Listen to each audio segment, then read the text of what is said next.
මස්ථානේ කරුණා කෙරුවා පේවි මුනි සිරිපාදේ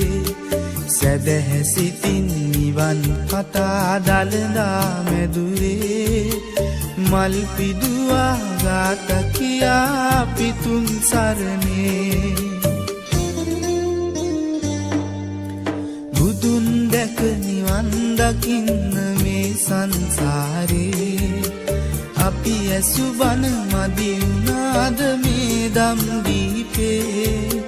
සිල්ගත්තා පින් කෙරුවා දිවාරෑ දෙකේ අතර මං උනේ කොහොමද අපේ ජීවිතේ අපේ